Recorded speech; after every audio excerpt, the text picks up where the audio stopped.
Sementara itu, pemirsa, 4 orang tewas dan puluhan lainnya terluka dalam serangan rudal Iran yang menghantam kota Beersheba, Israel Selatan. Serangan terjadi setelah gencatan senjata total antara Iran-Israel diumumkan Presiden Amerika Serikat Donald Trump.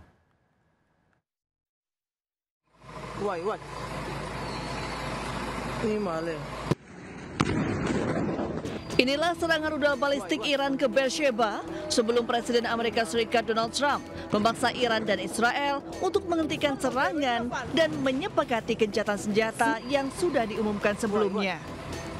Akibat serangan ini, sejumlah gedung di Beersheba hancur.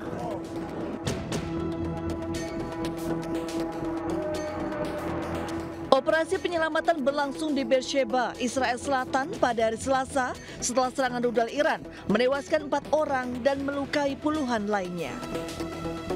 Petugas darurat Israel terus menyisir lokasi serangan untuk mengevakuasi warga yang terjebak di antara runtuhan.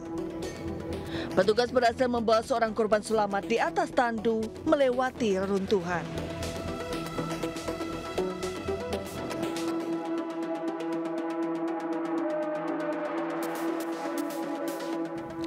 Serangan terjadi pada Selasa pagi, beberapa jam setelah Presiden Amerika Serikat Donald Trump menggaungkan gencatan senjata total dan menyeluruh antara Iran dan Israel. Selain menimbulkan korban jiwa dan luka, area sekitar kompleks apartemen tersebut juga hancur oleh rudal Iran.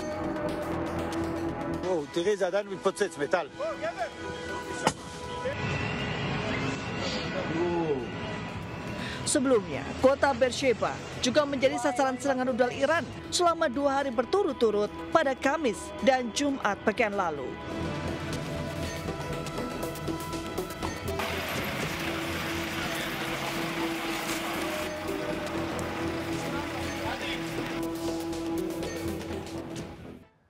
Lepas kendali saat melintasi jalanan menurun, sebuah mobil nyungsep di atap rumah warga yang berada di bawah lereng. Penghuni rumah syok saat mendengar bunyi benturan keras. Sebuah mobil tiba-tiba nyungsep dan menghantam atap salah satu rumah warga yang berada di bawah lereng di Jalan Marta Dinata, Kelurahan Gunung Sari Ilir, Selasa sore. Pemilik rumah mengaku masih syok saat menceritakan detik-detik kejadian. Ia sedang berada di dalam rumah ketika suara benturan keras terdengar dari atas. Menurut keterangan polisi, mobil tersebut ditumpangi 3 orang. Kendaraan diduga lepas kendali saat melintasi turunan tajam di pemukiman padat penduduk tersebut. Di dalam mobil ada 3 penumpang, semuanya selamat, tidak ada korban luka. Dugaan awal sopir tak bisa mengendalikan kendaraan di jalur menurun. Proses evakuasi dilakukan oleh sejumlah petugas gabungan bersama warga sekitar. Dengan menggunakan alat berat dan sistem tali untuk menarik mobil dari posisi menggantung di atas atap. Hingga malam hari, warga masih berkumpul menyaksikan proses evakuasi yang berjalan dramatis. Dari Balikpapan, Kalimantan Timur, Mukmin Aziz, iNews melaporkan. Pemirsa, Gubernur Jawa Barat Deddy Mulyadi tersiram air saat menghadiri sebuah acara di Bekasi, Jawa Barat. Pelaku mengaku tak sengaja melakukan tindakan tersebut karena panik melihat seorang anak tergencet.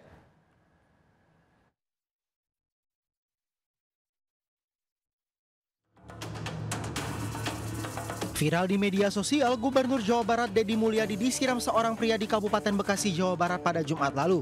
KDM disiram sebanyak 3 kali sebelum naik panggung saat menghadiri acara Abdi Nagri Ngajang Kawarga di Desa Wanasari, Cibitung, Kabupaten Bekasi, Jawa Barat. Aksi ini pun mengejutkan banyak orang hingga membuat suasana tegang sejenak.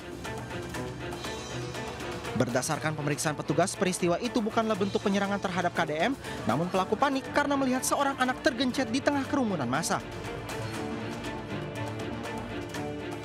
Pasca kejadian, melalui media sosialnya Deddy Mulyadi membagikan momen pertemuannya dengan pelaku penyiraman. Pelaku pun menjelaskan alasan melakukan tindakan penyiraman dan meminta maaf kepada KDM. Ya, saya di depan istri saya, ini saya pegang botol. Ya, istri saya mau begini, lagi ngambilin kamera, bapak datang tuh. Kata saya, Tolong, woy, tolong. Itu anak kegencet udah sampai Yang kegencet anak siapa? anak orang, Pak. Jadi saya mau bantuin nggak bisa, saya minta tolong jangan sampai itu udah payah tuh, udah payah tuh anak mamanya terlalu banyak. Iya, nah terus kan itu besi kayak gini nih, meletot kan itu bocor kecil kayak gitu, dicabut. Nah, saya minta tolong nggak di ini, jadi akhirnya saya ngadirin ini aqua, buka botol gitu-gitu, Pak, tolong Pak. Terkait peristiwa itu, KDM tidak mengetahui jika ada yang menyiramkan air. Selain itu, Dedi juga mengaku tidak mempermasalahkan kejadian penyiraman itu. Pengadilan Negeri Jakarta Selatan menggelar sidang dakwaan Nikita Mirzani atas kasus dugaan pemerasan dan pengancaman terhadap bos perawatan kulit atau skincare. Usai sidang, Nikita Mirzani emosi saat hendak berbicara di depan awak media.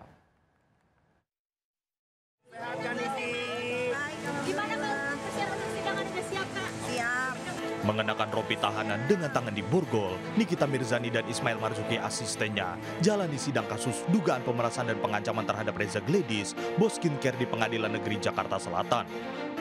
Saya mau ngomong. Ya, Mi, gimana, Mi? Bapak Hasto aja dibolehkan ngomong sama warga. Boleh. Kalian kalau nggak ada apa-apa nggak usah takut. Iya. Santai. Kepada Bapak Presiden Republik Indonesia, Bapak Prabowo yang terhormat, tolong hukum di negara kita, di Indonesia yang tercinta ini benar-benar diluruskan, bukan diatensi dengan kekuasaan, sehingga tidak lagi memilih mana yang benar dan salah. Saya telah menyelamatkan banyak muka orang Indonesia. Saya telah menyelamatkan muka banyak orang karena produk yang berbahaya dan overklaim. Namun penyidik hingga JPU bukannya mendalami atas produk tersebut, malah saya yang ditahan. Kasus bermula saat Nikita Mirzani diduga menjelek-jelekan produk perawatan kulit atau skincare milik Dr. GP, serta diduga melakukan pemerasan hingga miliaran rupiah. Sidang akan dilanjutkan pekan depan dengan agenda eksepsi yang akan disampaikan oleh Nikita Mirzani. Dari Jakarta, Rizky Falufi, iNews melaporkan. Ya, pemirsa, serangan Iran ke pangkalan militer Amerika Serikat di Qatar berdampak pada aktivitas penerbangan di Bandara Soekarno-Hatta, Tangerang, Banten. Dari mulai penutupan penerbangan Jakarta ke Doha, Qatar, hingga penundaan kepulangan jemaah haji dari Jeddah ke Jakarta.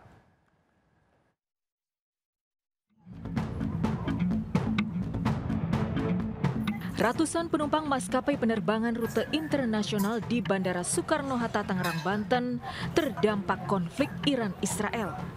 Pasca serangan Iran ke pangkalan militer Amerika di Qatar, Bandara Hamad di Doha, Qatar ditutup. Berdampak pada sejumlah rute penerbangan internasional. Perjalanan beberapa maskapai yang biasanya transit di Doha, Qatar tertunda. Saya mau ke Las Palmas, Spanyol. Rencananya mau lewat Qatar tuh. Tapi nggak tahu ini sampai sekarang dari pagi sampai sore ini belum ada kepastiannya. Bang dari Jakarta ke Doha. Nah, penerbangan dari pagi aslinya dari jam 9. Cuman di cancel dari bandaranya Doha sana. Kemungkinan kita berangkat, Pak. Mungkin berubah schedule. Ratusan penumpang berharap ada solusi penerbangan langsung tanpa transit di Doha, Qatar atau pengalihan lokasi transit ke negara lain. Dari Tangerang, Banten, Hasnugara, iNews melaporkan. Konflik Iran-Israel juga berdampak pada kepulangan jemaah haji kloter 43 dan 44 debarkasi Surabaya. Jemaah haji di dua kloter tersebut seharusnya tiba Selasa malam di Asrama Haji Sukolilo. Namun penerbangan mereka dari Jeddah ditunda, dampak situasi tak kondusif di Timur Tengah. Sekretaris PPIH Debarkasi Surabaya menyatakan penundaan kepulangan jemaah haji atas alasan keamanan. Namun PPIH memastikan pemerintah Indonesia menjamin keselamatan dan kepulangan jemaah haji. Seluruh jemaah haji kloter 43 dan 44 saat ini difasilitasi dengan baik oleh maskapai Saudi Airlines.